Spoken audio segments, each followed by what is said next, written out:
Hello दोस्तों, आइए आज की वीडियो में हम लोग जानने का प्रयास करते हैं मुगल साम्राज्य के दूसरे सम्राट हुमायूं के बारे में। जैसा कि पिछले वीडियो में हमने बाबर के बारे में जाना था कि कैसे बाबर ने जो है भारत पर आकर अपनी मुगल साम्राज्य स्थापित की थी। आज उससे थोड़ा सा हम लोग आगे बढ़ते हैं, बाबर के जो है सबसे बड़े बेटे हुमायूं के बारे में जानने का प्रयास करते हैं। सबसे पहले हम लोग जानेंगे बाबर के जो है 4 पुत्र थे। कितने पुत्र थे? 4। उसमें सबसे बड़े बेटे का नाम था मोहम्मद हुमायूं, फिर कमरान, फिर हिंदाल और फिर अस्करी।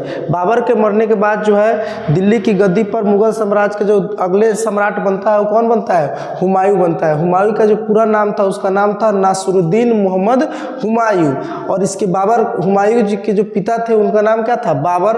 और इसकी माता का नाम क्या था? माहम बेगम।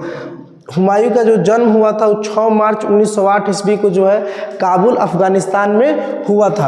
हुमायूं जो है 30 दिसंबर 1530 ईस्वी को है दिल्ली की गद्दी पर बैठा। 26 जैसा कि पिछले वीडियो में हमने बताया था कि 26 दिसंबर 1530 ईस्वी को जो है बाबर की मृत्यु हो जाती है। उसके मरने के 4 दिन बाद ही जो हुमायूं जो है 30 दिसंबर 1930 को जो है दिल्ली की गद्दी पर बैठ जाता है। हुमायूं जो है मुगल साम्राज्य का जो है दूसरा शासक था। हुमायूं जो है ज्योतिष में भी विश्वास रखता था। ये अलग अलग दिन पर जो है अलग अलग कपड़ा पहनता था, इसीलिए इसके बारे में कहा जाता है कि हुमायूं जो है ज्योतिष में भी विश्वास रखता था। हुमायूं की जो है एक सौतेली बहन भी थी जिसका नाम था गुलबदन बेगम। गुलबदन बेगम ने जो है हुमायूं की जो जीवनी के बारे में एक अपनी बुक भी लिखी है जिसका नाम है हुमायूं नामा। ये अपने भतीजे जो है अकबर के कहने पर लिखती है और उसमें बताती है हुमायूं के बचपन के बारे में, उसकी पूरी जीवनी बताती है।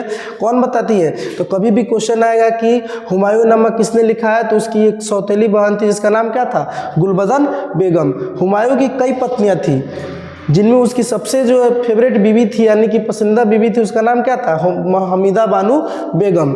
आगे हम लोग समझने का प्रयास करेंगे हुमायूं द्वारा लड़े गए प्रमुख युद्ध के बारे में। हुमायूं के द्वारा लड़े गए प्रमुख युद्ध में सबसे पहले आता है दौरा का युद्ध, जो 1532 ईस्वी में हुमायूं और महमूद लोदी के बीच में लड़ा गया था। आगे जो है ये चौसा का युद्ध लड़ता है 1539 ईस्वी में हुमायूं और शेर शाह सूरी के बीच में। यह बुरी तरह पराजित होता है और इसमें शेर शाह सूरी क्या होता है? विजयी हो जाता है। आगे बिलग्राम का युद्ध लड़ता है जिसको कन्नौज का युद्ध भी बोला जाता है। इसमें यह भी युद्ध जो है हुमायूं और शेर शाह सूरी के बीच होता है। इस युद्ध में भी जो है शेर शाह सूरी विजयी होता है और इस युद्ध में विजयी होने के बाद हुमायूं को जो है दिल्ली छोड़कर, भारत छोड़कर जो है कहाँ जाना पड़ता है? सिंध जाना पड़ता है। आगे जो है 1555 ईस्वी में एक और युद्ध लड़ता है मछीवाड़ा का युद्ध, जो हुमायूं और अफगानों के बीच में हुआ था। आगे हम लोग देखेंगे कि बिलग्राम युद्ध में पराजित होने के पश्चात हुमायूं कहाँ चला जाता है? सिंध में। सिंध में उसने जो है शेख अली अकबर जामी के पुत्री हमीदा बानो बेगम से सन 1541 ईस्वी में क्या किया था? निकाह किया था। हुमायूं की मृत्यु 1556 ईस्वी में दिल्ली में पुस्तकालय की सीढ़ियों पर गिरने से हुई थी।